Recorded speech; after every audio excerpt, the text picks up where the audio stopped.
Changing the world comes down to choices. The choices we all make every single day.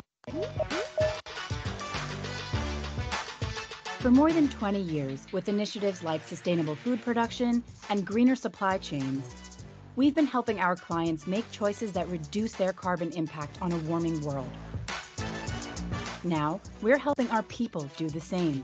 As part of our world climate strategy, we've partnered with environmental experts using the latest scientific insights to create an employee learning program that we believe is the first of its kind. The module begins with a poem that shows the deep emotional significance of climate action. The time to stand up and heal our wounded world is now. The e-learning is packed full of questions to separate what we know from what we thought we knew. Facts, to ground our aspirations in reality. Data visualizations that show where and how climate change is already impacting our communities. And powerful testimonials from passionate Deloitte professionals. And we've paired this with a suite of learning resources and tools that will just keep growing and growing. That shows how our small decisions about what we consume, use, and buy add up to big change. Our superpower is our people. 345,000 of them and counting, all connected in one climate-conscious movement. With the individual actions of all our people, combined with the steps we take as a firm, we can rewrite our future today. Because climate change is not a choice, it's billions of them.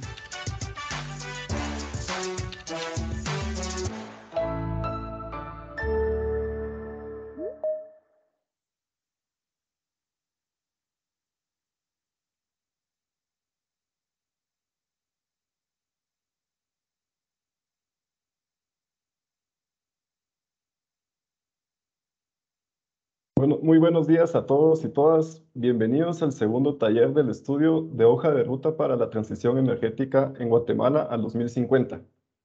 Este estudio lo desarrolla la consultora Deloitte, el cual es promovido por Grupo Enel. Antes de comenzar, quisiera agradecerles a todos ustedes por la participación en este ejercicio.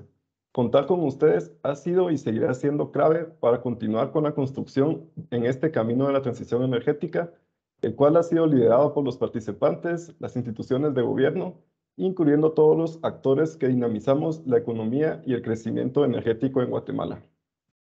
El día de hoy nos acompañarán José Antonio Sánchez, Country Manager de Enel Guatemala, y José González, presidente de AGER, quienes nos darán unas palabras introductorias, y por supuesto también nos acompañan Cristian Cerriquio y Damián Grinafini, consultores de la firma Deloitte y responsables del desarrollo de este estudio, quienes nos presentarán los resultados preliminares para la construcción de los escenarios de reducción de emisiones al 2050 en nuestro país.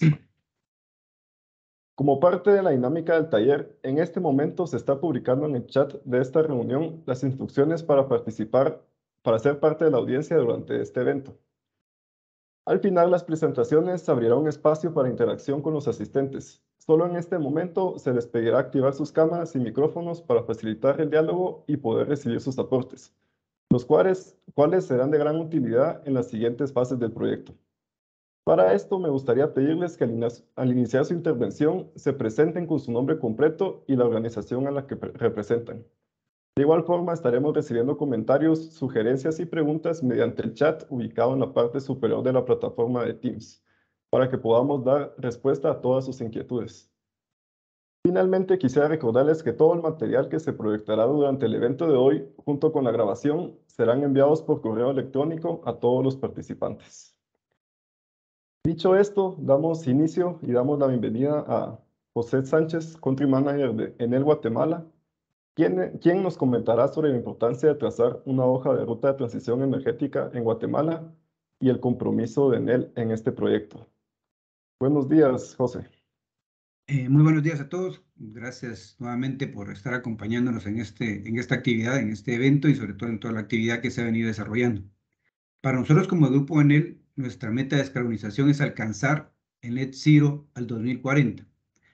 Es por esto que la empresa está fuertemente comprometida en generar esfuerzos inclusivos para acelerar la transición, colaborando activamente con instituciones, grupos de interés a nivel intersectorial en un marco de transición justa. Algunos de los desafíos que tenemos para lograr las metas de país son tener reglas claras, el trabajo en conjunto, gobierno, empresa privada, sociedad civil, y en sí lograr esta transición justa. Como parte de la búsqueda de incorporar distintos puntos de vista, se invitaron a esta actividad diferentes stakeholders, gobierno, actores del mercado eléctrico, asociaciones y gremiales, así como organizaciones no gubernamentales y representantes de la academia, que han participado durante estos talleres, lo cual les agradecemos bastante. Sabemos que los retos deben ser afrontados de manera conjunta y coordinada. Por ello, el proyecto se desarrolló por la consultora internacional Deloitte y se logrará al final tener una ruta para llegar a la carbono neutralidad de forma participativa, transparente y colaborativa, actuando en él nada más como un stakeholder del grupo. La electricidad es y será cada vez más el alma de las ciudades, gracias a la creciente electrificación y una demanda de energía eléctrica constante. Por esta razón, se requiere el desarrollo de una visión urbana sostenible y circular para el futuro, siendo importante permitir que todas las personas accedan a una infraestructura confiable y sostenible. Por ello, las contribuciones determinadas a nivel nacional o NDC desempeñan un papel fundamental en proporcionar a las empresas y a los stakeholders la visibilidad sobre la evolución futura del contexto de inversión. Entre los resultados esperados de estos talleres se quiere presentar escenarios de descarbonización nacionales, tanto los escenarios propuestos por el gobierno como escenarios más ambiciosos que vayan más allá de lo que el gobierno ha propuesto. Estos nos servirán como insumos para las estrategias y políticas nacionales. Así que agradezco la participación y aporte de todos ustedes y sé que como grupo y tomando en cuenta a todos los sectores podemos lograr metas mucho más ambiciosas que las que tenemos ahora en mente. Muchas gracias. Y ahora dejo con ustedes al ingeniero José González, presidente de la Asociación de Generadores con Energía Renovable, quien nos va a hablar acerca de las energías renovables y la importancia de la transición energética. Nuevamente, muchas gracias por su atención y por su compromiso con esta actividad. Muchas gracias. Muchas gracias, José. Muy buenos días a todos. Hablar de transición energética es establecer los lineamientos que tienen por objeto promover la eficiencia energética en materia de aprovechamiento sustentable de la energía y los recursos naturales. Es importante tener presente que una transición energética eficaz permitirá el acceso a un sistema energético más inclusivo, sostenible y asequible para todos, generando un valor inigualable para las empresas y la sociedad en general. Esto nos permite evaluar que el impulso que se ha tenido hacia una transición energética es digno de celebrarse.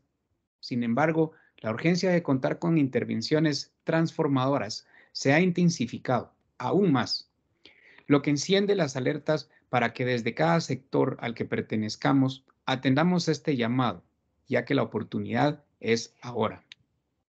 Vale la pena recordar que hace más de 15 años Guatemala se enfrentó a una decisión con visión de largo plazo, la cual nos permite hoy contar con una matriz de generación eléctrica diversificada con participación de diferentes tipos de tecnologías, privilegiando en ella la generación de energía a través de fuentes renovables, estableciendo paradigmas y redibujando una nueva historia para el sector eléctrico del país. En Guatemala, sucesivos acontecimientos perturbadores a nivel mundial han afectado con menor impacto el precio de la energía. Esto ha sido gracias al modelo de generación utilizado en nuestro país. Sin embargo, estos acontecimientos han modificado la evolución hacia una transición energética, provocando con ello que temas tales como seguridad, eficiencia y transición formen parte prioritaria de la agenda energética en muchos países del mundo, y Guatemala no ha sido la excepción. Como parte del sector de energías renovables, nos hemos permitido proyectar para nuestro país un futuro cercano que garantice la obtención de un equilibrio entre el desarrollo económico, el acceso a la energía y la sostenibilidad medioambiental. Este es el nuevo reto al cual nos enfrentamos ante una transición energética y que requiere un enfoque unificado que sea ejecutado con prioridad y que agilice el cambio hacia transición resiliente y asequible para todos. Como agentes generadores renovables, estamos dispuestos y asumimos los desafíos que trae consigo la transición, incluido el cambio de paradigma que se requiere para la optimización de la generación de energía mediante la intervención de tecnologías renovables, convirtiendo el momento en una transición inclusiva y justa, en donde las intervenciones del lado de la oferta deban ser completadas con eficiencia para lograr los objetivos de una transición con visión de largo plazo. Este es el momento de generar sinergia a través de suma de esfuerzos entre los diversos sectores involucrados y establecer una sólida hoja de ruta que nos permita dar ese paso hacia la trascendencia energética, teniendo como objetivo alcanzar una transformación enmarcada por las políticas ambiciosas de largo plazo y con infraestructura que propicie inversiones importantes, así como la adaptabilidad del actual marco regulatorio para el desarrollo de nuevas tecnologías, tales como el almacenamiento de energía, la autoproducción y la movilidad eléctrica, las cuales forman parte del futuro cercano vislumbrado como parte del desarrollo del sector eléctrico de nuestro país. Guatemala cuenta con un importante potencial de generación renovable que aún no ha sido explotado. Este año 2022 nos brinda una gran oportunidad, ya que se desarrollan procesos de licitación abierta, los cuales tienen una visión de largo plazo y ante las actuales circunstancias que acontecen en el mundo, esta es una ventana de grandes oportunidades para el país. Ganar la carrera requiere que las partes interesadas en todos los niveles y en todas las zonas geográficas del país demos un paso adelante y trabajemos en conjunto para reducir la demanda de combustibles fósiles, aumentar las inversiones en energías renovables, descarbonizar las industrias y dar nueva forma al consumo de energía. Y que de esta forma se sienten las bases de un futuro sostenible, inclusivo y resiliente. El momento de actuar es ahora y todos formamos parte de esta trascendencia. Muchas gracias. Muchas gracias, José Sánchez y José González. Sin duda alguna, creo que hay muchos mensajes importantes que resaltar de ambas intervenciones. Primero, el tema de la transición justa e inclusiva, en la cual nos involucramos todos nosotros como participantes del sector energético. También resalto el mensaje de José Sánchez de los escenarios más ambiciosos que estamos buscando con este ejercicio de transición energética, que puedan aportar a las metas NDC de Guatemala. La visión de largo plazo que nos comentaban de AGER también muy importante, y los procesos que se están impulsando ahorita de largo plazo, que se tiene previsto la participación de energías renovables. Para continuar, los invito a ver el video resumen que contiene el trabajo que realizamos durante las mesas técnicas en Centroamérica en el marco del estudio.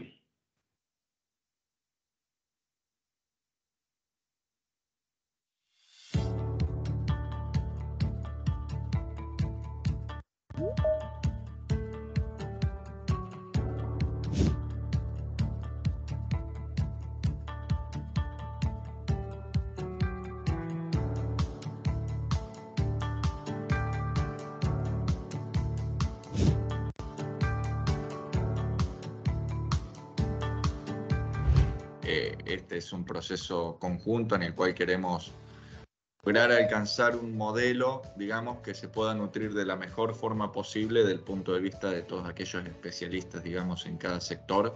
De este estudio es, primero, que sea público para todos los que están participando en estas actividades. Se hará la entrega oficial cuando tengamos el informe final.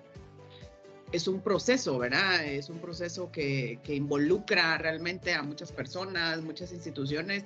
Nosotros normalmente la transición energética la estamos visualizando en el bulk power, en donde está la potencia, donde están las máquinas de generación, donde están ciertas infraestructuras, pero se nos olvida el eslabón de la demanda.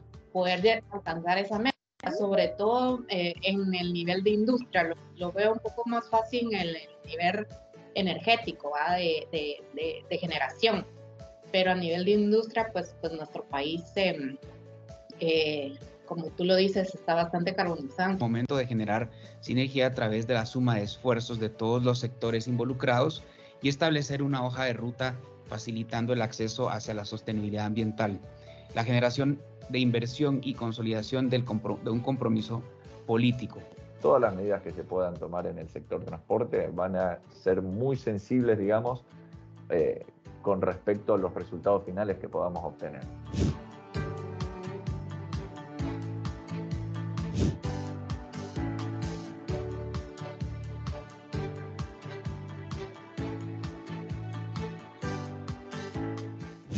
Tuvimos una sesión de trabajo muy provechosa de NEL con stakeholders identificados para conversar sobre el tema de movilidad eléctrica en nuestro país.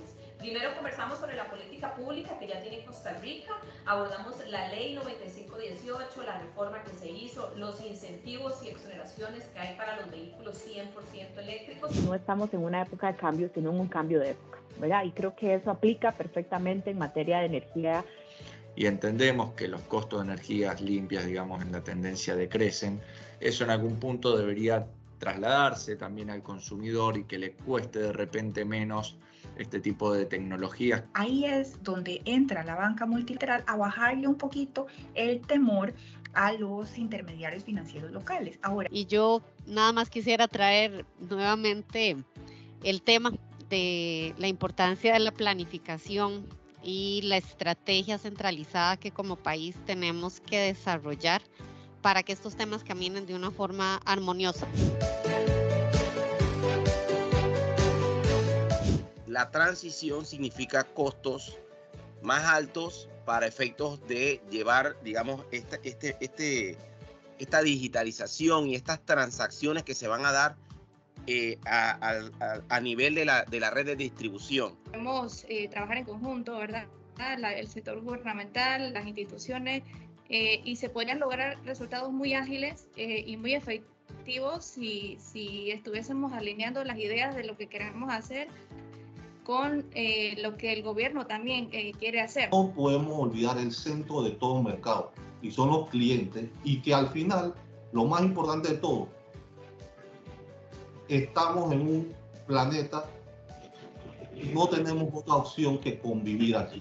Entonces a veces hay que deponer intereses económicos sobre lo que en verdad necesitamos para salvaguardar nuestra existencia y lo de las futuras generaciones, pero hay que también incentivarlo, no solamente entonces castigarlo, esperar que pague igual que todo, porque entonces alguien debe pagar por lo que se contamina entonces. Entonces tenemos que preguntarnos, señores, si el esquema que estamos utilizando es el más adecuado o se está alineando a la visión que tenemos nosotros en cuanto a esta transición energética. Están dos cocos en transmisión que te cambian mucho el escenario de cómo se comportan las redes, que son la expansión de CIEPAC, segundo circuito, y la conexión Colombia-Panamá. Pero sí que el hidrógeno va a estar, por supuesto, el hidrógeno verde está y llegó para quedarse, eso no quepa ninguna duda. Estamos muy contentos por los resultados del día de hoy. Se demostró que hay mucho interés de parte de los stakeholders y seguir participando en aportar a este estudio, y obviamente se va a ver reflejado pues en los resultados que vamos a tener.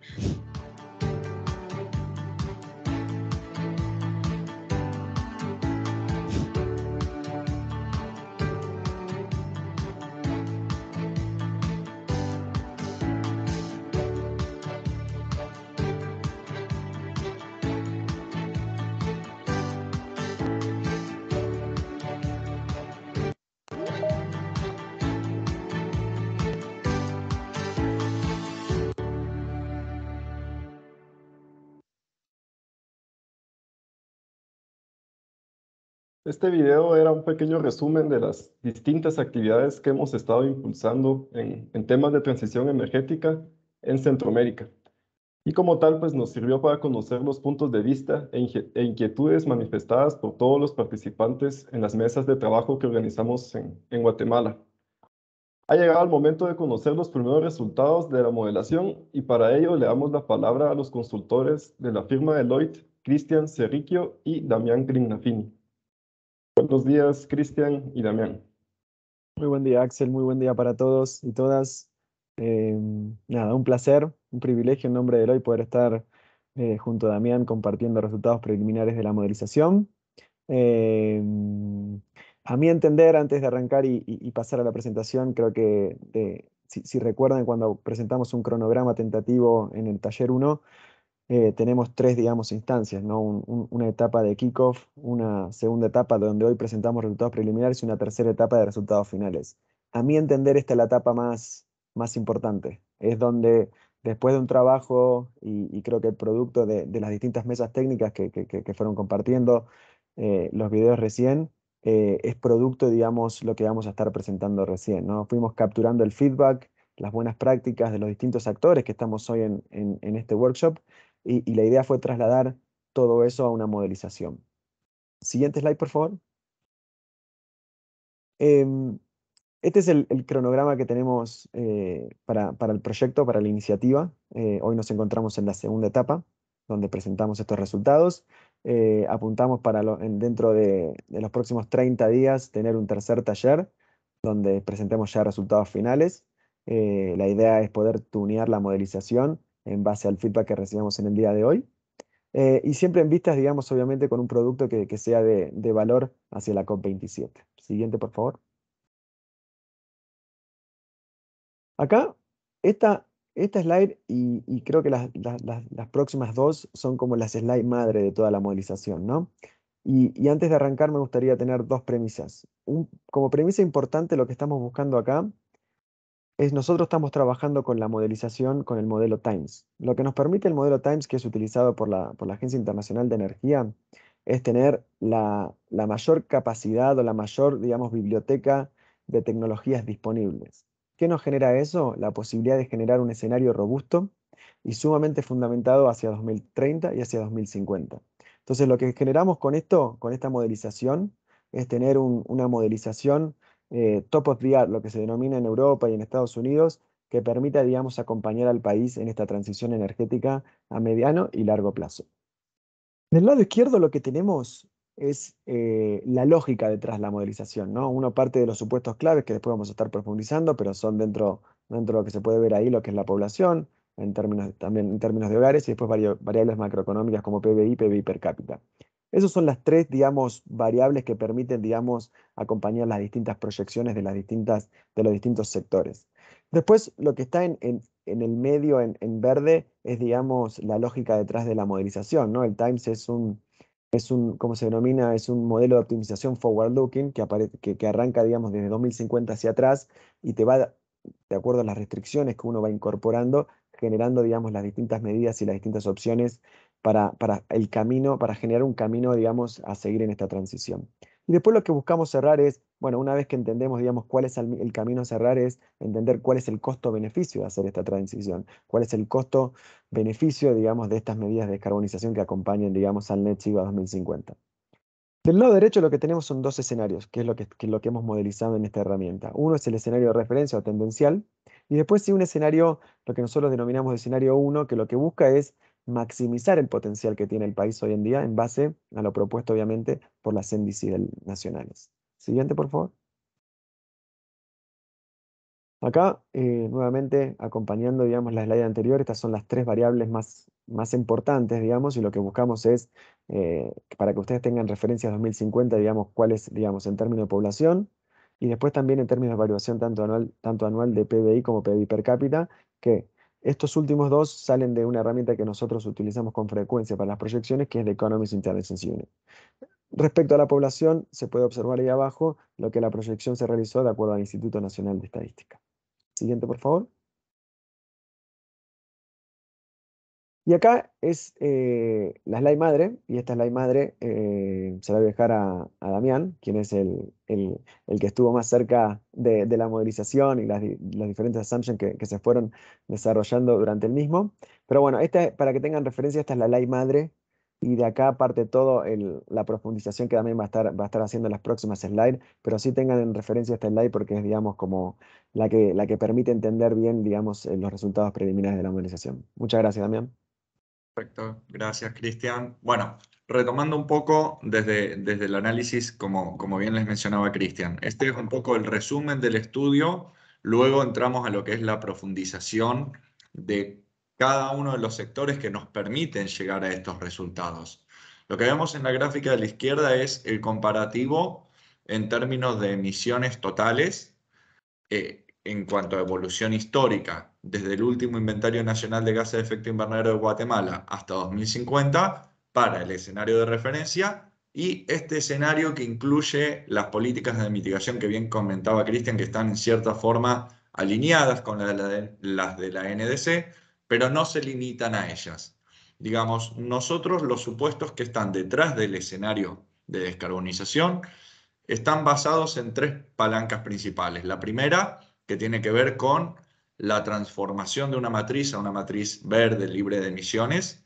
La segunda tiene que ver con electrificación de usos finales y eficientización en términos de usos de la energía. Y el tercer punto tiene que ver con métodos en los cambios de producción, hacia cambios de producción que sean sustentables, y lo cual requiere también o está, digamos, ligado o vinculado a cambios en los patrones de consumo, que es algo que en los últimos años se ha ido viendo mucho, sobre todo en la población más joven.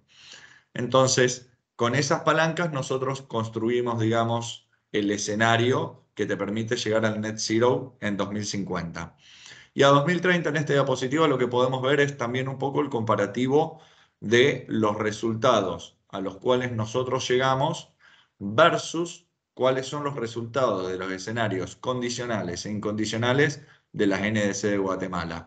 Y lo que vemos es que comparado contra nuestro escenario de descarbonización, estamos siendo un 34% más ambiciosos en términos de emisiones con respecto al escenario incondicionado de las NDC y un 24% más ambicioso con respecto al escenario condicionado.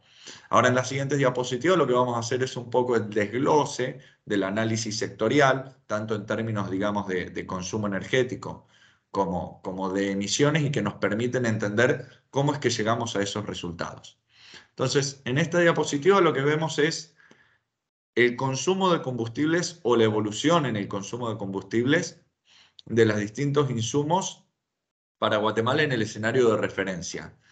Si hablamos del escenario de referencia, lo que notamos es que no hay grandes esfuerzos adicionales para convertir lo que hoy vemos en tendencia. La evolución se da más bien por un mero cambio tecnológico y evolución de tecnologías que por ahí te llevan a adoptar algunas nuevas tecnologías como vehículo eléctrico, digamos en el ya mediano plazo, próximos años empieza a haber cierta introducción y más a largo plazo algo un poco más agresivo.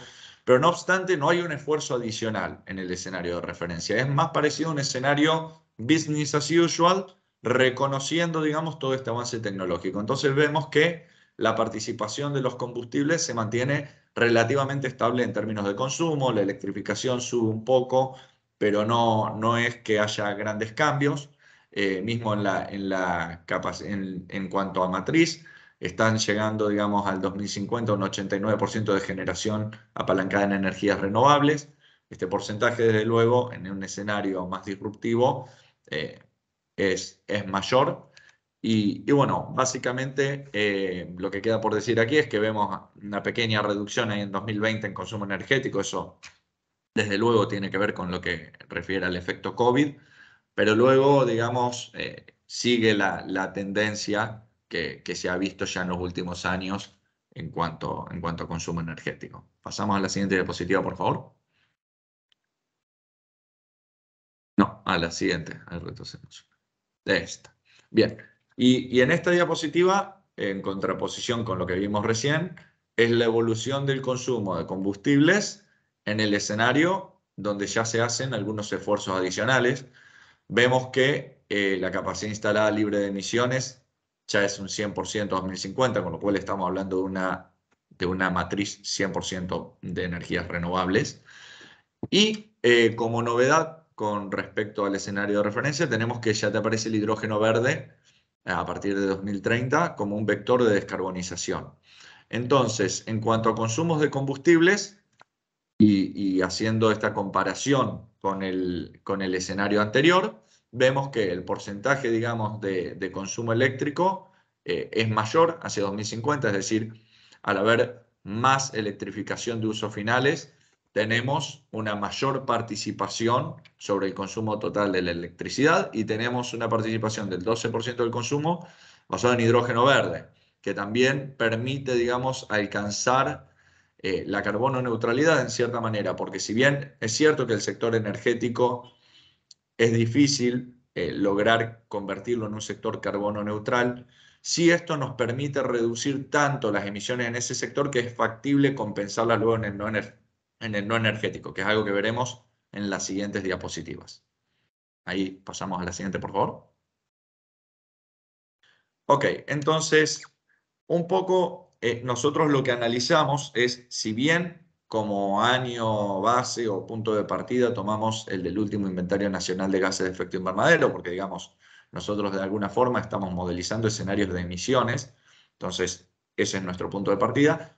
Para el periodo comprendido entre 2016 y el presente, hemos tenido en cuenta, por supuesto, todos los datos históricos en cuanto a, por ejemplo, evolución de la matriz, variaciones en el nivel de actividad económica y demás. Entonces, el punto de partida para nosotros termina siendo, en términos de matriz, que es el tema que vamos a desarrollar a continuación, en dónde estamos parados cuando pensamos en Guatemala en el presente. Entonces, una de las cuestiones que entran en consideración es este potencial, por ejemplo, de la energía hidroeléctrica y de la energía geotérmica, que es de 6.000, aproximadamente 6.000 megawatts en la primera y 1.000 megawatts en la segunda, y de las cuales actualmente se aprovecha entre un 23% de lo que es energía hidroeléctrica y un 3,5% de la energía geotérmica. Entonces, si nosotros estamos pensando en poder abastecer un mayor consumo eléctrico, producto de esta mayor electrificación de usos finales, y queremos respetar, digamos, esa premisa que pusimos como palanca de descarbonización de mantener una matriz verde, sin lugar a dudas, el hacer un mejor aprovechamiento de estos recursos van a facilitar lograr los objetivos de carbono neutralidad, digamos, hacia 2050 en escenario de descarbonización. Luego, lo que refiere a paneles solares, tener en cuenta que para 2021 la capacidad instalada estaba alrededor de los 110 megawatts, eso se lograba con unos 345.000 paneles solares. Y aprovechamiento eólico, las 3 plantas de generación eólica que generaban aproximadamente 106,5 megawatts, digamos, de potencia instalada. Entonces, ese es nuestro punto de partida, eso nosotros lo reconocemos como infraestructura que ya está comprendida entre el periodo 2016 y 2021. A partir de ahí, ya dejamos librado al modelo poder hacer alguna optimización reconociendo esa parte histórica en función de costo-beneficio y en función también de los targets que tenemos en términos de emisiones, que pueda encontrar la forma óptima de alcanzar los resultados con una conversión eficiente de la matriz que de nuevo respete esa primera premisa. Pasamos a la siguiente diapositiva. Y así es como llegamos a los resultados que presentamos en esta diapositiva, donde tenemos la generación en terawatts hora en el escenario de referencia y en el escenario 1. Vemos que a 2050, en el escenario donde están estas medidas de mitigación que llevan a mayor electricidad, la necesidad de generar más terawatts de potencia eléctrica se requiere precisamente para cubrir ese incremento en la demanda. Y una diferencia importante de ambos escenarios es cómo se trata la energía térmica. En el escenario de referencia, como no hay esfuerzos adicionales, la energía térmica sigue teniendo lugar. De hecho, prácticamente en el periodo 2016-2050 se estaría duplicando, pero digamos, el grueso del crecimiento de la generación sí estaría dado por lo que es energía solar, eólica y el mayor aprovechamiento de la energía geotérmica. para lo que es el escenario ya con políticas de mitigación, como apunta a tener la matriz limpia, hacia 2050 la generación térmica va siendo dejada de lado y se reemplaza principalmente por lo que es energía solar, eólica y el desarrollo del potencial geotérmico. Vamos a la siguiente diapositiva. Otro análisis, digamos, que se desprende de esta evolución en términos de generación, que viene acompañado de cierta manera por el entendimiento de cómo evoluciona la demanda de electricidad, es, ok, ¿cuáles son los picos de demanda y cómo se cubren los picos de demanda en 2050, que es el año donde tenés el mayor nivel de demanda eléctrica? Y en función de esto, el Times lo que te hace es como una especie de estructura costo eficiente de hasta dónde mete batería o hasta dónde mete un recurso u otro. Y lo que vemos es que en el escenario de referencia del pico de demanda hay una parte que se cubre, digamos, con energía térmica, otra con hidroeléctrica. Hay una cierta participación chica de lo que es baterías y el resto va principalmente con energía geotérmica. Para el escenario 1, ¿sí? Ya tenemos energía hidroeléctrica porque dejamos de lado la térmica. Tenemos energía hidroeléctrica, eólica y solar y geotérmica para poder abastecer el pico de demanda. Y hay una capacidad firme, perdón, de 0,5 gigawatts de batería que te permite cubrir, digamos, la diferencia entre el pico de demanda y lo que cubrís con esa capacidad instalada. Vamos a la siguiente, por favor. Bueno, veníamos analizando entonces cuál era la evolución, digamos, de la matriz. Esta evolución de la matriz, este mayor nivel de electrificación de usos finales, requiere que se hagan ciertas inversiones en cuanto a tendido eléctrico, digamos. Entonces, esa proyección, nosotros, o lo que nos arroja el modelo Times es cuál es la inversión en redes que necesitas para poder cubrir, digamos, esa demanda. Vemos que a 2050 es inversiones de 4.500 millones de dólares en el escenario de referencia, escenario, digamos, que tenés más descarbonización y por ende tenés más necesidad de electrificación de usos finales, tenés una inversión de un poco más de 6.000 millones de dólares a 2050. Y esto te permite, digamos, trazar un tendido eléctrico de entre 4.400 kilómetros en el escenario de referencia y 6.200 kilómetros en el escenario 1. Pasamos a la siguiente diapositiva. Bien. Y ahora, como les anticipaba antes, vamos a ver un poco el desglose sector por sector de cómo se llega a esos resultados. Uno de los sectores clave es el sector transporte. Digamos, dentro del sector transporte hay una batería de medidas de mitigación que tienen que ver, desde luego, con lo que es introducción de la electromovilidad, digamos. Eso tiene que ir acompañado de inversiones en el desarrollo de infraestructura de puntos de carga, que es lo que te va a habilitar a este traspaso de flota de combustión interna a flota eléctrica. Pero también hay algunas medidas adicionales, como pueden ser, por ejemplo, buscar la forma de dar una mayor jerarquización al transporte público de pasajeros. Esto ya implica cambiar hábitos de consumo, y ahí tenemos otro punto que está ligado, que es el cambio modal en transporte. Una de las cosas que nos evidenció, digamos, el efecto pandemia es que hay tareas que se pueden hacer de forma remota. Entonces, eso afecta hasta cierto punto, el tema de necesidad de transportarse o trasladarse, con lo cual te reduce la cantidad de kilómetros que se le demanda a los vehículos. De esta manera también hay ciertos cambios en hábitos, como por ejemplo el uso de vehículos no motorizados, como pueden ser las bicicletas, o de repente caminar más para recorrer distancias cortas. Entonces, todas estas variables las hemos contemplado para lo que es el sector transporte, y para lo que es el transporte de carga pesada, el modelo ya también nos está dando como alternativa en el escenario de descarbonización la introducción del hidrógeno verde como un vector. Eso es para transporte de carga pesada terrestre. Entonces, en función de todo este paquete de medidas, el modelo Times nos arroja las emisiones que vemos, digamos, en la primera gráfica de la izquierda, donde siempre el escenario, digamos, con políticas adicionales está por debajo del escenario de referencia y vemos una diferencia de 22 millones de toneladas de dióxido de carbono equivalente a 2050, precisamente por todos estos cambios de los cuales venía conversando.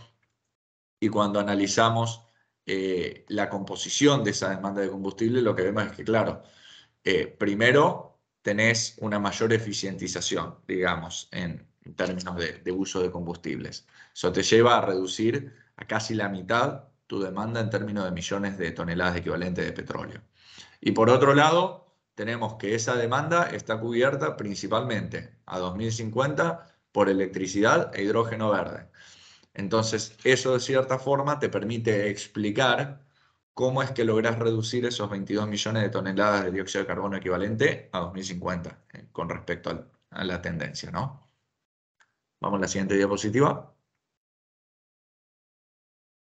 Bueno, mismo análisis, digamos, hemos realizado también para lo que es el sector residencial, comercial y de servicios públicos, donde las medidas de mitigación apuntan más a electrificación de usos finales, adopción de tecnologías que sean más eficientes, que eso se da por la mera evolución tecnológica, digamos, reemplazo de las luminarias convencionales o lámparas de vapor de sodio por luminarias LED, que son más eficientes y que te permiten de esta manera reducir tus emisiones indirectas ligadas a la matriz, digamos, y políticas que tienen que ver con códigos de edificación para los nuevos edificios, de manera tal que los mismos estén adaptados a estas tecnologías. A su vez, también se contemplan medidas de retrofit para aquellas edificaciones que ya en la actualidad están presentes y deben ajustarse en alguna medida a estas tecnologías. Esos son básicamente las medidas de mitigación para estos tres sectores. Y bueno, al igual que hicimos en transporte, se hace un análisis de cómo evoluciona tanto las emisiones de estos sectores como la demanda energética, y claramente en términos de emisiones vemos de nuevo una diferencia de casi 3 millones de toneladas de CO2 equivalente a 2050, producto de este mayor nivel de electrificación, producto del mayor nivel de eficiencia energética. Pasamos a la siguiente. Bien. Ahora hacemos el análisis de lo que es el sector industrial, donde las medidas de mitigación pasan por un mejor aprovechamiento de la energía, es decir, un uso eficiente de la misma. ¿Y esto cómo se logra? Principalmente a través de recambio de motores, de maquinarias, y eso, digamos, te permite reducir tu demanda energética. Se abandonan ciertos procesos productivos que sean altamente contaminantes, y los que no se pueden abandonar se ve cómo se los puede reconvertir de cierta forma para que generen el menor impacto posible. Y tenemos medidas que tienen que ver ya también para lo que es el escenario 1, con la introducción del hidrógeno como vector de descarbonización para aquellos sectores de la industria de los que están catalogados como difíciles de descarbonizar. Nuevamente, si nosotros hacemos una comparativa en términos de emisiones, vemos que, si bien con respecto al escenario base, las emisiones en 2030 en el escenario de descarbonización crecen, luego se estabilizan, ¿sí? Y esto hay que considerar que sucede pese a que la industria crece con el crecimiento del nivel de actividad económica. Entonces, lo que nos está marcando el modelo es que Guatemala puede producir más moderando el crecimiento de sus emisiones y desde luego manteniéndolo muy por debajo del escenario tendencial con estas políticas que se proponen para el sector industrial. Vamos a la siguiente diapositiva. Sector agricultura. Cuando nos referimos al sector agricultura en esta diapositiva estamos refiriéndonos puntualmente al sector energético de agricultura, es decir, al uso de maquinaria agrícola. Entonces, por eso se entiende que por ahí los valores en términos de emisiones y demanda energética sean bastante bajos. Las medidas de mitigación nuevamente tiene que ver con algún grado de electrificación de usos finales, por ejemplo, el uso de tractores eléctricos, que ya en ciertos países hay prototipos en funcionamiento, entonces un poco seguir ese cambio tecnológico y eficientización de usos finales. En realidad no hay mucho más porque es un sector bastante acotado y de nuevo que refiere en este caso puntualmente a lo que es uso de maquinaria agrícola. Para lo que es ya uso de tierras y demás, lo vamos a analizar cuando pasemos al sector no energético. Vamos a la siguiente diapositiva. Y acá ya sí entramos donde les decía sector no energético. ¿Qué te incluye el sector no energético? Te incluye lo que es uso de suelos, cambio de uso de suelos y silvicultura, lo que es ganadería, incluye lo que es residuos y emisiones fugitivas que están ligadas, digamos, a los procesos industriales. Entonces, ¿cuáles son las medidas de mitigación o supuestos que están detrás del sector no energético? Para lo que es procesos industriales o emisiones fugitivas, las medidas de mitigación tienen que ver con mejoras en las mezclas que se utilizan, por ejemplo, en el rubro construcción, que eso te permite reducir tus emisiones de CO2.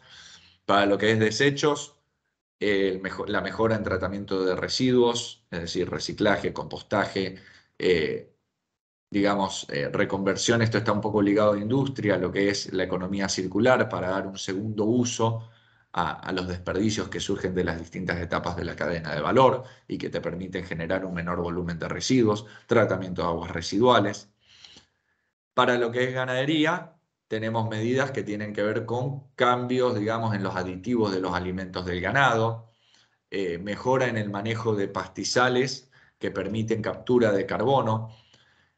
Y para lo que es uso de suelo, cambio de uso de suelo y silvicultura, tenemos lo que es manejo de pastizales no ligado al sector ganadero, mejora en el tratamiento de tierras y medidas que tienen que ver con cuidado de bosques nativos y reforestación. Entonces, ¿cómo logramos en este sector poder compensar esas emisiones que quedan remanentes del sector energético? Porque más allá de los esfuerzos que hemos ido mencionando en las diapositivas previas, sigue quedando 2050 un remanente que debe ser capturado. Entonces, quizás el sector en el que se puede hacer foco por el potencial de captura que tiene es el que está más ligado a uso de suelo, cambio de uso de suelos y silvicultura. Entonces, ¿cómo logramos ahí ese objetivo? Bueno, básicamente con 3 políticas de mitigación. Una, ya la mencioné, es el de mejora de pastizales, que permiten capturar carbono.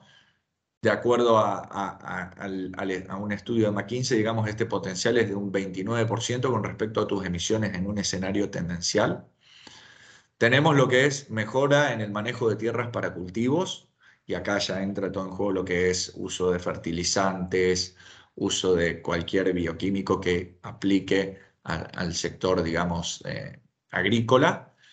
Te permite reducir un 34% tus emisiones con respecto a tu escenario tendencial. Y luego, quizás el que es clave para alcanzar la carbono neutralidad son estas políticas de reforestación. Entonces, considerando el remanente que tenemos en el sector energético de emisiones, entendemos que para alcanzar la carbono neutralidad, manteniendo el resto de las medidas de mitigación del sector no energético, se requerirían aproximadamente unas 82.000 hectáreas a ser reforestadas. Si eso lo comparamos contra la parte histórica, lo que podemos decir es, en los últimos 35 años, en Guatemala se reforestaron 25.000 hectáreas. Acá estamos hablando de casi 82.000. ¿Es un esfuerzo adicional? Sí. Son casi 3 veces lo que se hizo en el pasado y en un periodo de tiempo similar. Esto según un informe del Instituto Nacional de Bosques. Ahora bien, si nosotros comparamos contra los planes de reforestación de otros países de la región, ejemplo, en Panamá estamos hablando de 1 millón de hectáreas a ser reforestadas, entonces 82.000 hectáreas es algo que debería resonarnos como alcanzable, realizable, no demasiado ambicioso, lo cual también nos permite tener cierto margen, ¿sí?, en caso de ver la posibilidad de adelantar esa carbono neutralidad. De momento lo hemos pactado, digamos, como un objetivo 2050 e intentamos también que tenga cierta lógica y decir, bueno, se requiere un esfuerzo mayor del que se ha venido haciendo. Sí. Ahora, es factible y otros países, digamos, están haciendo incluso un esfuerzo mayor en este sector. Entonces, eso es lo que a nosotros nos permite alcanzar la carbono neutralidad 2050, el poder ser un poquito más ambicioso con respecto a la historia en términos de reforestación. Más todo, digamos, el paquete de medidas y esfuerzos que se hacen en los demás sectores, desde luego. Esto no es una cuestión de meto más acá y quito en otro, es todo, digamos, un programa conjunto con políticas de mitigación que en su conjunto te llevan a generar cierto nivel de beneficio y es lo que ahora vamos a analizar, toda la parte de costos-beneficios de esta transición energética. Pero primero vamos a la siguiente diapositiva, donde hacemos una suerte de resumen de la evolución por cada sector de las emisiones. Vemos claramente que con respecto al escenario de referencia, siempre en el escenario de descarbonización hay un esfuerzo adicional. Eventualmente ese esfuerzo adicional te permite incluso tener emisiones más bajas que en tu año base. Ahora en los sectores que son más difíciles de descarbonizar esto no sucede, pero sí te permite moderar el crecimiento de las emisiones. Por ejemplo, en el sector residuos, que está muy ligado a lo que es el crecimiento demográfico, la generación de residuos es lógico que crezca, porque crece el nivel de actividad económica, crece tu población, pero sí que podés, de cierta manera, moderar ese crecimiento con las medidas que hemos ido conversando. Vamos a la siguiente diapositiva, por favor. Y ahora sí ya entramos en lo que es el análisis de costo-beneficio. Y acá un punto importante es, de nuevo, este análisis que hemos hecho de políticas de mitigación, estos targets que hemos definido, se han definido de forma tal que resulten costo eficientes. O sea, hemos buscado optimizar los resultados tanto en términos de emisiones como en términos de beneficios, porque esta transición requiere que todos estén involucrados y para estar involucrados tiene que representarle un beneficio a la sociedad en su conjunto, al país en su conjunto. Entonces, en esta diapositiva lo que mostramos es cuál es el costo-beneficio medio por tonelada de CO2 equivalente evitada.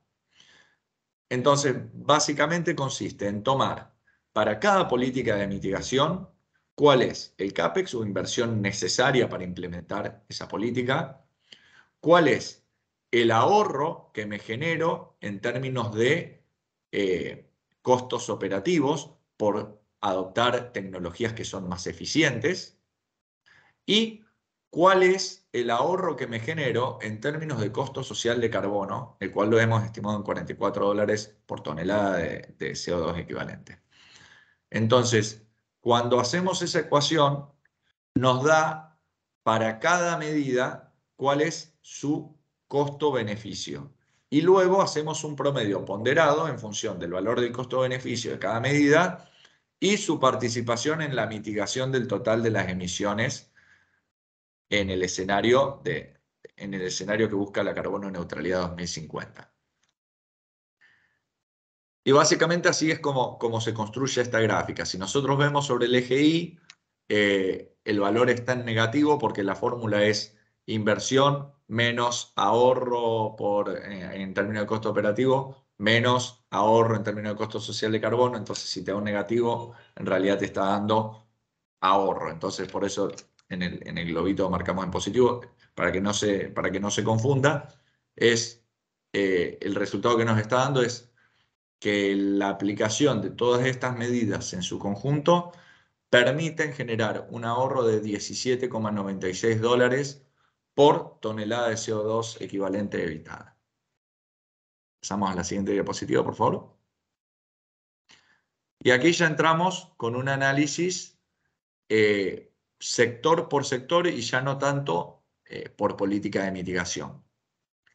Y en este análisis lo que hacemos es, de cierta forma, un desglose, donde cuando analizamos cada sector, simplemente consideramos las inversiones requeridas para ese sector y el ahorro en términos de costos operativos, y lo que es costo social de carbono lo ponemos por separado, a diferencia del anterior donde estaba, digamos, todo incluido.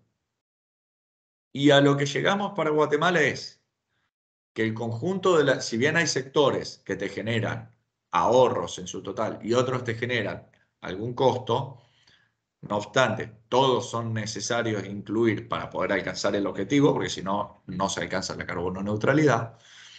Vemos que en la sumatoria del costo-beneficio de cada uno de los sectores se podría generar un beneficio a valor presente neto de unos 2.000 millones de toneladas de CO2 equivalente. Perdón, 2.000 millones de dólares en total, por todas las toneladas de CO2 equivalente que se han mitigado. Y con lo que es el costo social de carbono, se genera un ahorro adicional de 5.800 millones de dólares adicionales, lo cual en su total nos da 8.000 millones de dólares de beneficios totales, productos, digamos, de la aplicación de todas estas medidas de transición energética. Pasamos a la siguiente diapositiva. Y aquí hacemos un análisis de lo que es el CAPEX, o sea, las inversiones en activos necesarias. Y a lo que estamos llegando es que, de nuevo, vemos sector por sector cuáles son las inversiones totales y llegamos a una inversión total requerida para la transición de casi 22.000 millones de dólares, de los cuales 2.000 millones de dólares o 2.500 millones de dólares los estamos financiando, o se estarían financiando a través de carbon pricing. Y el resto, digamos, serían inversiones netas que en definitiva terminarían resultando en los beneficios que mencionábamos en las diapositivas anteriores, en la diapositiva anterior puntualmente. Vamos a la siguiente. Entonces aquí pasamos ya un poco al análisis de generación de empleo, porque nosotros entendemos que los actores involucrados son todas las personas, digamos, básicamente. O sea, esta transición tiene un impacto, digamos, en todos los sectores, un impacto en la economía, pero también un impacto real en las personas de a pie. Entonces, lo que buscamos es que sea una transición justa, que sea conveniente porque te permite incrementar tu nivel de actividad económica, pero que las personas lo perciban como conveniente también porque se generan mayores oportunidades en términos de empleo. Entonces, nosotros cuando hacemos un análisis del alcance de las medidas de mitigación, a lo que estamos llegando es que si bien hay sectores que seguramente se verán beneficiados y otros perjudicados, digamos, por las medidas propias que requiere la transición, en términos netos estamos hablando de una generación de 94.000 empleos. Y esto viene acompañado también de un mayor nivel de inclusión de las mujeres en este segmento, digamos, donde estaríamos pasando de una participación del 21% al 33% en lo que es el sector energético en cuanto a fuerza laboral de las mujeres.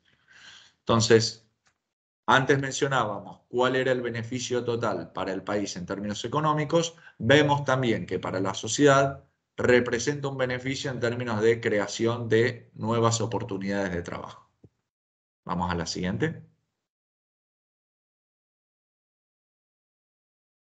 Y por último, vienen estas diapositivas a modo de síntesis donde las medidas que ya habíamos estado conversando en cada sector, empezamos a ver en qué plazo se pueden implementar. Algunas son medidas que pueden empezar a implementarse más de corto plazo, otras acompañan a toda la transición y otras son medidas más de largo plazo. Por ejemplo, en lo que es el sector residencial, lo que tiene que ver con recambio de luminarias, claramente es algo que se puede hacer más en el corto plazo. Los códigos de edificación o los cambios en códigos de edificación es algo que debe acompañar a toda la transición energética. Por ahí, las medidas que tengan que ver con cambio, digamos, de las edificaciones existentes, puede ser algo más de mediano o largo plazo. Por eso es que el establecimiento de los estándares técnicos, digamos, para estas edificaciones sean algo, como decía, más a largo plazo. El establecimiento de esquemas de auditoría para garantizar el uso eficiente de la energía es algo que, nuevamente, tiene que acompañar a todo el proceso, o sea, tiene que estar de principio a fin. Lo que es financiamiento para facilitar esta reconversión de los edificios o los incentivos que puedan darse, también tienen que acompañar a toda transición, porque, digamos, hay parte que vos podés empezar a implementar de recambio de tecnologías hoy en los hogares. Ahora, hay parte que es más de largo plazo, como la reconversión de edificaciones, que también van a requerir esos esquemas o ese soporte para poder financiarse. Entonces, es algo que acompaña más también a la transición a lo largo de todo el periodo que estamos analizando. Pasamos a la siguiente diapositiva. Para el sector transporte, bueno, para lo que es corto y mediano plazo, la creación de mecanismos de créditos para fabricantes o importadores de vehículos eléctricos. Para lo que es un poco más mediano, largo plazo, lo que tenga que ver con implementación de, por ejemplo, los créditos o este programa de créditos para la flota de transporte público, por ejemplo, los buses eléctricos, y lo que refiere a privilegios en términos de normativa para circulación, que priorice el vehículo eléctrico. Luego, digamos, a lo largo de toda la transición tenemos medidas que tienen que ver con las licitaciones públicas basadas en criterios de sostenibilidad. Es decir, si estamos trazando una hoja de ruta el día de hoy, es para que ya podamos concientizarnos de cuáles son las medidas que se deben adoptar y en función de eso las decisiones se tomen bajo esos parámetros.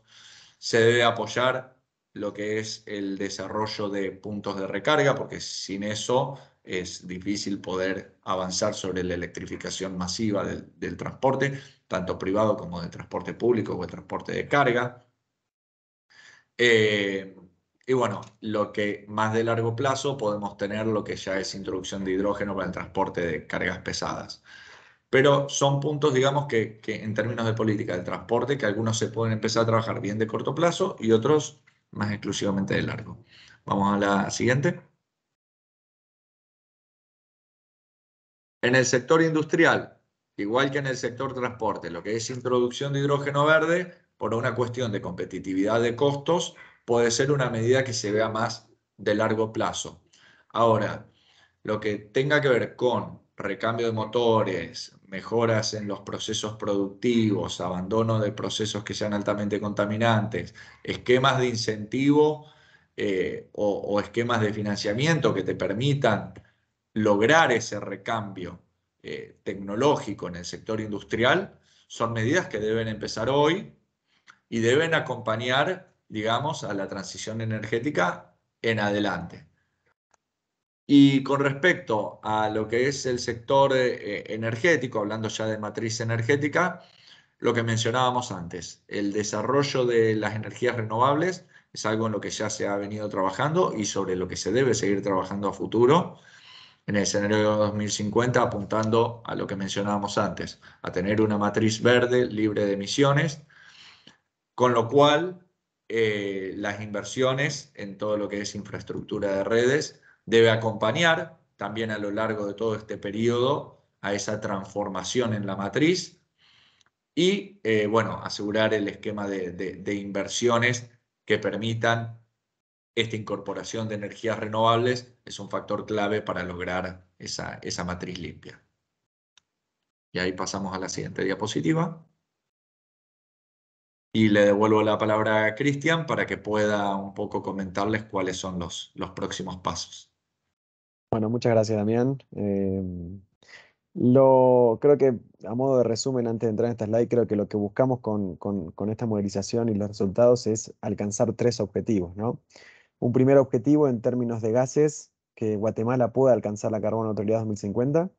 un segundo objetivo, y Damián creo que presentó 2 o 3 slides que quizá parecen complejas, pero lo que buscamos es decir, esta transición y estas medidas para acompañar esta transición o facilitar esta transición generan un impacto, generan un beneficio económico. Y después, por último, bajo el concepto de lo que es transición justa, no solo genera un beneficio económico, sino también genera un beneficio social. Entonces, bajo esos 3 objetivos, dentro de lo que es en términos de ambientales, en términos económicos, en términos sociales, lo que buscamos es que esta modelización genere una hoja de ruta alcanzable para Guatemala. Entonces, hoy nos encontramos bajo este segundo taller y nos gustaría, digamos, contar con el feedback de ustedes, los resultados preliminares, y después sí, para septiembre tenemos programada un tercer taller donde vamos a estar presentando ya los resultados finales. Así que creo que esta es la última de las slides que tenemos para el día de hoy.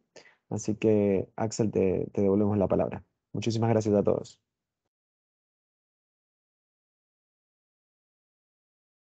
Muchas gracias, Cristian. Muchas gracias, Damián. Muy completa la presentación. Me gustaría recapitular un poco los comentarios. Pues hicieron un resumen de la metodología que se empleó para el desarrollo de este estudio. Se presentaron algunos números y retos con los que debemos cumplir los objetivos para alcanzar los escenarios y que se vean reflejados en el modelo. Vimos el escenario de referencia, las variables de entrada, las variables de salida y el escenario número 1, que son los resultados aproximados de lo que significa alcanzar la carbono neutralidad en Guatemala. Lo que nos resta ahora es construir y profundizar junto con ustedes aquellos datos que consideren que son importantes para esta ambición climática y su entorno. Nuestro próximo paso, entonces, para el espacio de hoy será escuchar a los participantes. A partir de este momento pueden levantar la mano haciendo uso del icono disponible en Teams y ordenadamente atenderemos a sus consultas y comentarios. Vale la pena resaltar que el valor de este trabajo estará en todas las sugerencias, comentarios o interrogantes que puedan surgir de este diálogo y que nos permita fortalecer este estudio.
Tenemos una primera pregunta en el chat por Josué Ramírez de la Comisión Nacional de Energía Eléctrica, que nos pregunta cuál es la estrategia para poder implementar volúmenes grandes de hidrógeno verde. Adelante, Cristian y Damián. Bueno, muchas gracias por la pregunta. Nosotros esta misma iniciativa la estamos realizando en distintos países de la región, y hidrógeno verde es creo que uno de los tópicos con mayores consultas. Antes de responder, quizá vuelvo a comentar cómo funciona la herramienta Times para que todos entendamos, digamos, la lógica de los resultados. Es un modelo que es forward-looking. ¿Qué quiere decir esto? Que arranca de atrás para adelante. Entonces uno arranca 2050 y pasa a 2040, 2030 y así de manera sucesiva. Entonces, bajo ese concepto y bajo, como Damián comentó, que es un modelo de optimización, lo que genera el Times es, uno parte de una restricción, tanto en términos de CO2 como en términos de optimización, y lo que hace el Times de manera de atrás para adelante, de 2050 hacia atrás, es generarte el camino, las inversiones necesarias para uno alcanzar el objetivo, que en este caso es la carboneutralidad.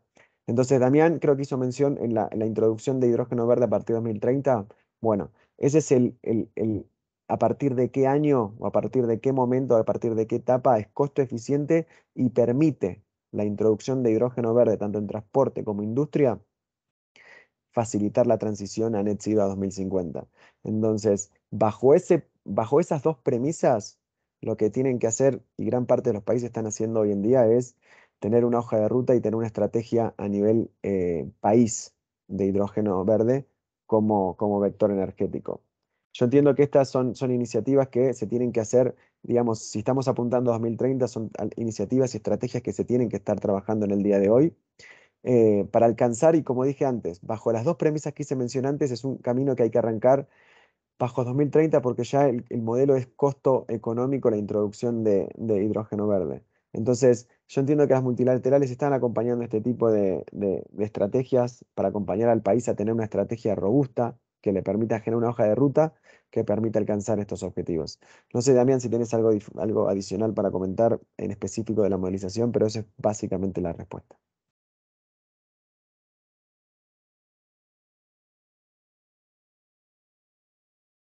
Tenemos otra pregunta en el chat por Werner Molina.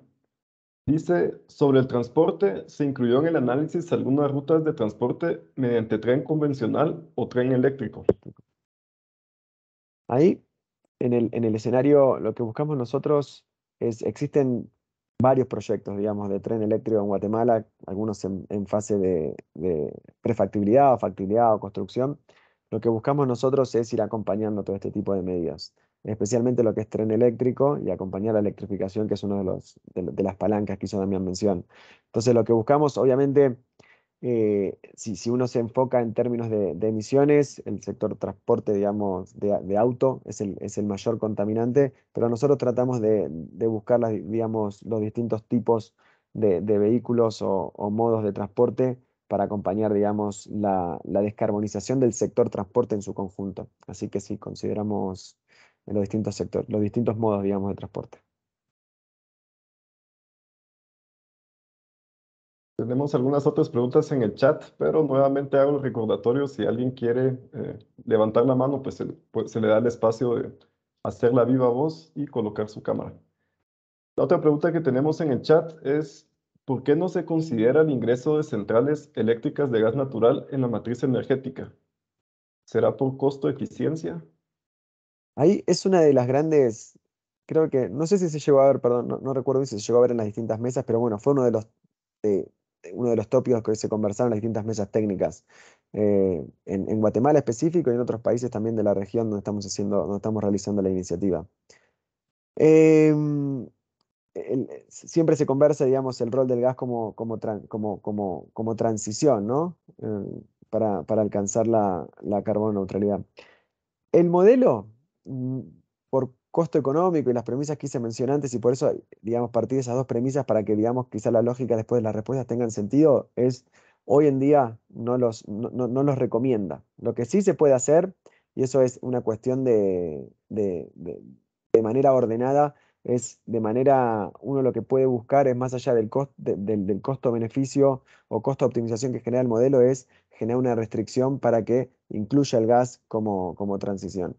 Hoy en día nosotros le hemos dado la libertad al modelo de que a través de su, como se denomina black box, determine, digamos, la hoja de ruta, pero al mismo tiempo uno cuenta con la herramienta de generar restricciones en caso de generar una ruta distinta o una ruta diversificada a la que estamos presentando en el día de hoy. Hay una mano levantada del ingeniero Fernando Moscoso. Le damos la palabra.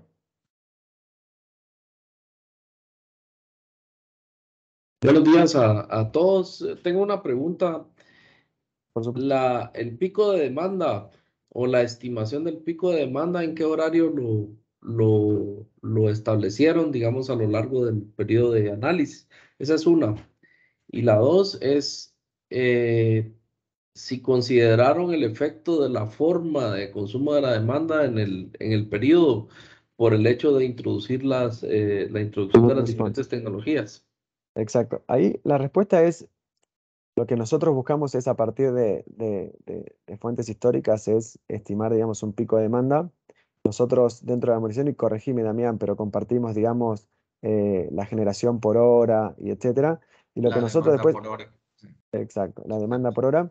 Y lo que buscamos es después, y como podrás ver, no vas a ver el solar en lo que es el cubrimiento pico, digamos, el factor de uso ahí lo ponemos en 0, porque en general, no recuerdo la hora para serte exacto, pero sí es fuera, digamos, por la tarde, digamos. Pero lo que buscamos es siempre que sea un promedio a nivel anual, y de ahí es como lo utilizamos. Damián, no sé si vos tenés quizá un poco más de Sí. información respecto de...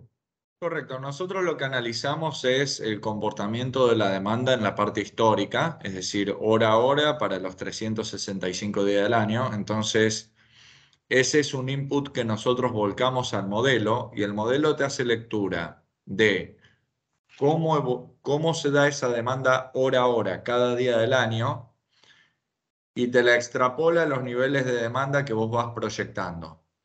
Y en función de eso, ahora tampoco recuerdo puntualmente cuál era el horario en el cual se generaba el pico, pero en función de eso te determina cuál es la demanda máxima que tenés. En este caso nosotros en la diapositiva mostrábamos el año 2050. Entonces, lo que ahí te está mostrando es la hora del año, ¿cuál es? El máximo consumo en una hora del año 2050, considerando de nuevo lo que decía recién. Cómo se compone o cómo fluctúa la demanda hora a hora durante un año en la parte histórica, movido a la demanda de 2050.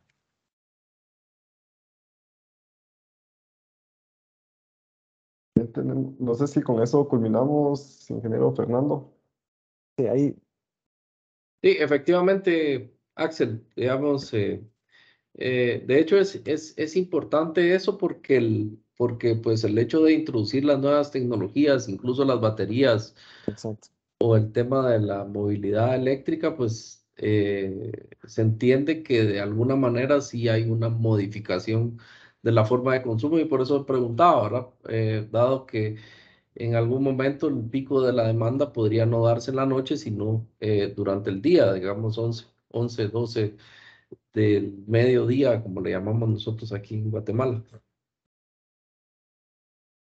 Sí, ahí es muy buena la pregunta y creo que la respuesta es como Damián dice, no sé si hay una hora específica, sino es que el punto es la hora, el pico máximo de la hora durante el año. Entonces, si ahí es como después el modelo te recalcula, digamos, para cubrir esa demanda máxima, esa hora máxima, cómo lo cubre el modelo. Así es básicamente la modelización y obviamente esto nosotros lo tenemos año a año, pero bueno, lo generamos a 2050, ¿no? En términos de presentación el día de hoy. Tenemos otra mano levantada de Josué Ramírez. Adelante, Josué. Sí, buenos días a todos. Bueno, que nada, gracias por la presentación bastante completa. Solo quería consultar como desde ese punto de vista, digamos, el tema energético no incluye únicamente la parte de electricidad, siempre es un componente importante. Si uno observa el último balance energético que emitió el MEM en 2019, el mayor consumo energético venía de la leña. No sé qué experiencia tienen en el tema de la leña en otros países y qué estrategias se podrían implementar para que se reduzca ese consumo de leña y pasemos digamos, a la parte de electricidad o algún otro energético que tenga un control como más sostenible.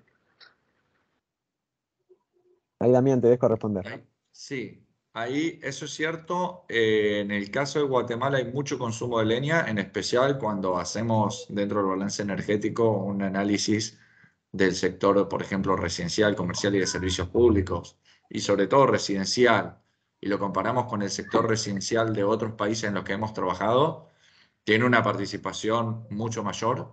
Eso se entiende que son debido a cuestiones, digamos, culturales, de hábitos de consumo. Por eso uno de los puntos o vectores que nosotros mencionábamos cuando hacíamos esa presentación de las emisiones en cada uno de esos escenarios era el cambio tanto en patrones de producción, hacia patrones de producción sustentable, como en hábitos de consumo.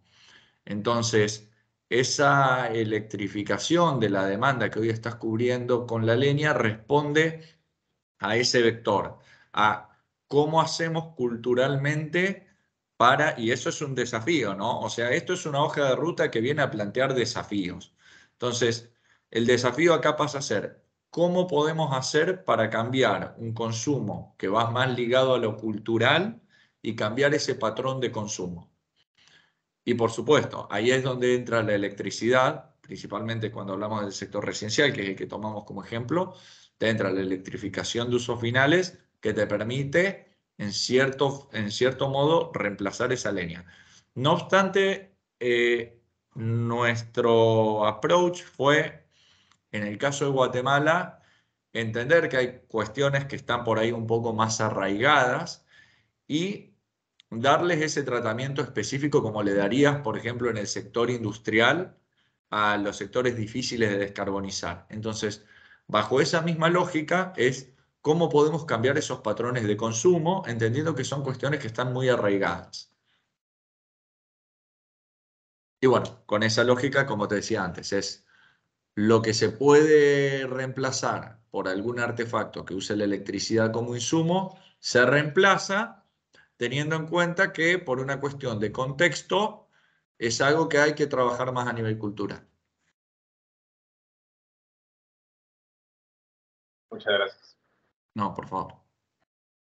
Colocaba en el chat un comentario que va de la mano en el tema de la leña y la biomasa, que dice, de parte de Rubén, la biomasa tiene una compensación en sí mismo, pues la absorción de CO2 debería buscar uso eficiente de leña. Incluso las empresas están migrando a las calderas basadas en petróleo o carbón hacia calderas basadas en biomasa. Correcto. Sí, ahí con respecto a ese punto, lo que puedo decir es cierto que es una energía relativamente más limpia comparado con las calderas que mencionabas de carbón o de ejemplo. No obstante, entendemos, de nuevo, este es un modelo que te va a jugar siempre con soluciones que sean costo eficientes. Entonces, la transición que nos propone tiene que ver, en primera instancia, con la restricción en términos de emisiones y, en segundo lugar, con la restricción en términos de costo-eficiencia. Es por eso que van a haber algunos sectores donde nosotros poníamos en las gráficas las demandas de combustibles en términos de millones de toneladas equivalente de petróleo, donde biomasa sigue teniendo alguna participación, precisamente porque, bueno, si ya está establecido, sí puede haber algún reemplazo paulatino por esta cuestión de costo-eficiencia y además del target en emisiones. No obstante, por ahí el modelo ya te prefiere avanzar quizás sobre otro insumo que es más contaminante, entonces te deja un remanente de biomasa. Muchas gracias. Le doy la palabra a Werner Molina, que también tiene la mano levantada.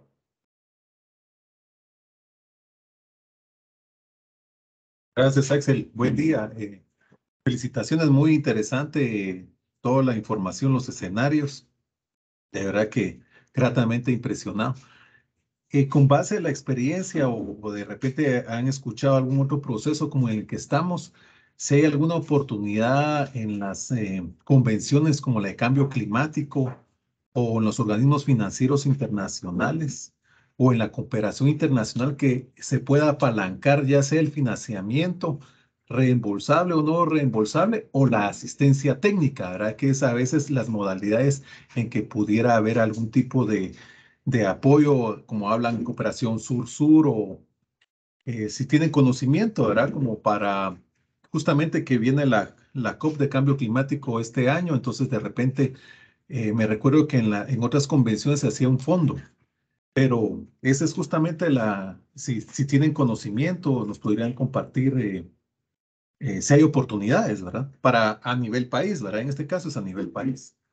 Exacto. Ahí, mira, de los tópicos de las mesas técnicas fue financiamiento. Y nosotros entendemos que es uno de los grandes obstáculos que hoy tiene la transición energética. Y hay una slide que que yo hago mucha mención es que si uno ve a nivel, para alcanzar, a nivel global, ni siquiera entrando en detalle en Guatemala, si uno ve el detalle de inversiones a fecha de hoy, 2021, 2022, y extrapola, digamos, la necesidad de financiamiento 2050 para alcanzar la carbono neutralidad, la inversión tiene que ser alrededor de entre 5 y 10 veces a la inversión hoy.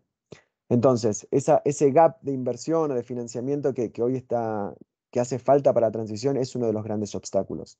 Desde el lado multilateral, en todos los países, digamos, de la región, están desde el lado, como usted dijo, Werner, desde el lado de asistencia técnica, para, por ejemplo, lo que es hidrógeno verde, lo que son estos tipos de estrategias, hojas de rutas, y también como a financiamiento y acompañamiento, digamos, en lo que es este tipo de transacciones. Por ejemplo, ellos son muy partidarios de lo que son los SAVE loans, que son bastante conocidos, digamos, en el mundo de la multilateral. Después, obviamente, tienen todo lo que son los tipos de etiquetados, lo que son los préstamos y bonos etiquetados, que, bueno, en este caso pueden ser bonos verdes, sociales o sustentables.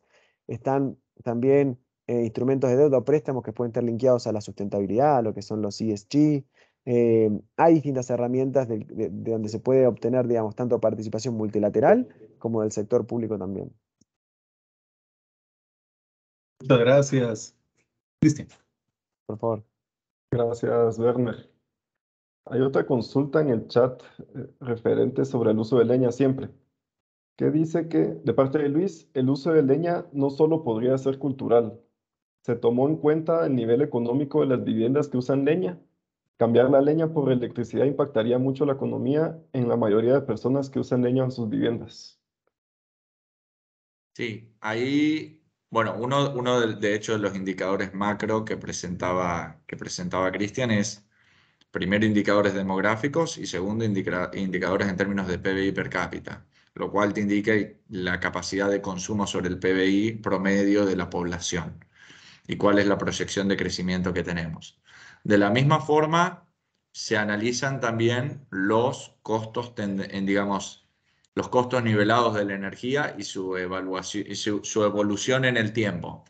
Entonces, entendemos que esa electrificación de usos finales, si bien es más difícil de implementar, ¿sí?, en determinados sectores, como bien mencionábamos, el residencial, es algo que se va trabajando, porque también es cierto que más allá de lo que sea a nivel socioeconómico, cuando uno tiene cierto patrón de consumo, luego reconvertirlo, quizás ya te quedaste habituado a lo que hacías antes y no das ese paso. Entonces, por un lado, sí tenemos en cuenta el nivel socioeconómico, digamos, de esas viviendas. Tenemos proyectado cómo evoluciona, digamos, el incremento, eso hablábamos de, si la memoria no me falla, un 1,1% de variación promedio anual en el PBI per cápita, o sea, incremental. Entonces, tenemos en cuenta esa evolución y también tomamos en cuenta cuál es la evolución del precio de las energías, que entendemos que con la mayor competitividad de las energías renovables en el transcurso del tiempo, conforme se desarrollan más las tecnologías, van a permitir también al usuario final, y eso es algo que conversábamos en una de las mesas y salió justo el fragmento en el video, van a permitir una generación más económica también y que va a tener algún impacto en el usuario final. Entonces, con esas dos tendencias, nosotros sí empezamos a ver factible que en un punto se puede empezar a reemplazar un insumo por otro. Pero desde luego, entendiendo también una problemática así, cultural y sí también de nivel socioeconómico, correcto. Y de accesibilidad también, ¿sí? O sea, nosotros hablamos de infraestructura y desarrollo en redes y la idea es en algún punto, conforme evoluciona el precio de la energía en la tendencia que vemos hacia el futuro, poder brindar accesibilidad también a los hogares que por ahí hoy no son alcanzados. Muchas gracias, Damián. Sí, justamente este fue uno de los temas que se tocó en la mesa técnica y se mencionaba este punto de la accesibilidad que en Guatemala pues todavía estamos en desarrollo. Hay otra mano levantada de la ingeniera Marcela Peláez. Si puede hacer su pregunta. Buenos días a todos. Primero que nada, agradecer a Enel por este análisis y a Deloitte. Y creo que está muy completo. Y un tema que, digamos, generalmente se le cuestiona la energía solar y eólica y y que es un tema, son tecnologías que ustedes están incluyendo en los escenarios, es el tema de la energía firme, ¿verdad? Que no, eso es lo que pues las personas que están más a favor de los fósiles cuestionan que cómo pueden estas energías proveer energía firme dado que dependen del sol y del viento. Si pudieran, por favor, profundizar un poco más sobre, derivado del análisis que hicieron en la parte costo-beneficio, cómo se está apalancando esta energía firme en el modelado. Les agradezco mucho y gracias por todo. Bueno, gracias Marcela por tu pregunta. Es digamos, una pregunta que aplica no solo a Guatemala, sino al resto digamos, de los países también. Lo que buscamos nosotros es la intermitencia que obviamente tienen tanto el solar como eólico, es tratar de apalancarlo con lo que es el uso de storage o baterías. Y Damián presentó para el cubrimiento de pico, pero obviamente el uso de baterías se puede ver, digamos, año a año, y es resultado de la modelización. Y para los que conocen Times, es bastante, los resultados son en Excel y es bastante friendly, digamos, para observar los resultados. Y uno puede ver el tema de cómo va a medida que la generación, digamos, va evolucionando y va incrementando, también se va incrementando la necesidad de baterías para reducir esta intermitencia. Así es como el modelo lo va contemplando. No sé, Damián, algo más específico, pero en términos generales es de esa forma. Que está bastante completo. Muchas gracias. Por favor. Muchas gracias. Tenemos algunas otras preguntas en el chat, pero yo creo que por temas de tiempo vamos a, bueno, primero informar de que pueden seguir trasladando sus preguntas, comentarios o inquietudes. Vamos a abrir una ventana hasta el 24 de agosto para recibir todo tipo de comentarios o opiniones al correo electrónico que aparece ahora en pantalla. Mismo correo del cual se les mandó la invitación y se encuentra ahora disponible en el chat. Antes de finalizar, también los queremos invitar a resolver una breve encuesta de satisfacción que nos ayudará para futuros espacios que tendremos de transición energética. Y también extenderles la invitación al tercer y último taller, en donde esperamos presentar los resultados finales sobre los escenarios que hemos proyectado y todas las recomendaciones que nos han trasladado en este taller, en el primer taller y en las mesas técnicas anteriores. Queremos continuar contribuyendo decididamente a la lucha del cambio climático. Para NEL y Deloitte ha sido un gusto contar con todos ustedes y estamos seguros que con esta práctica seguiremos construyendo el camino a la transición energética. Agradecemos a todos sus aportes y participación. Les dejamos con un último video de cierre. No me queda más que desearles feliz día a todos.